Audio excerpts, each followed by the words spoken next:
नमस्ते, सुप्रभात।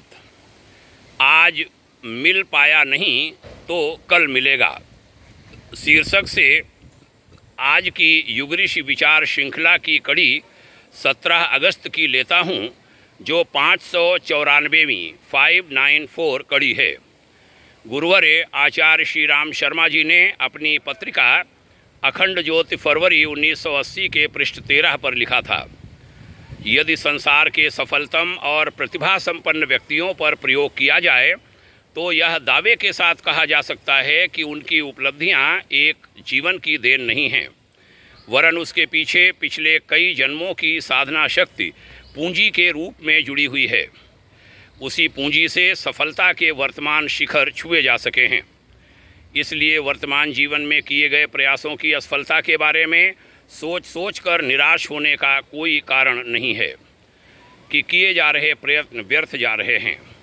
किसान बीज बोता है तो बोते समय तो यही लगता है कि बीज व्यर्थ मिट्टी में जा रहे हैं, पर वही बीज जब फसल के रूप में उगाते हैं तब प्रतीत होता है कि बोए गए बीज व्यर्थ नहीं गए, बल्कि उनका निश्चित परिणाम प्राप्त हुआ है। इसी प्रकार प्रगति और उत्कर्ष की दिशा में किए गए कोई भी प्रयास व्यर्थ नहीं जाते।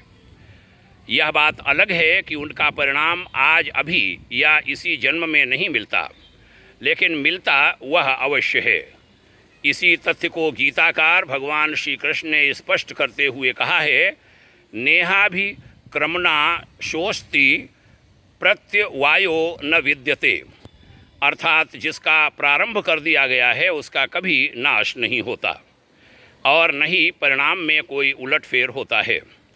इसलिए परिणाम न होता दिखाई पड़ने पर भी प्रयत्नों को शिथिल नहीं करना चाहिए। यह मानकर अनवरत यत्नशील रहना चाहिए कि साधना का फल निश्चित रूप से मिलेगा।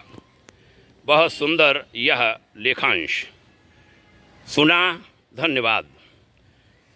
इन विचारों को बहुत सारे लोगों तक पहुंचाने की महती आवश्यकता है। ये ऋषि विचार हैं, किसी व्यक्ति के नहीं। भाग्योदय परिवार आपके उज्जवल भविष्य की कामना करता है। ओम शांति।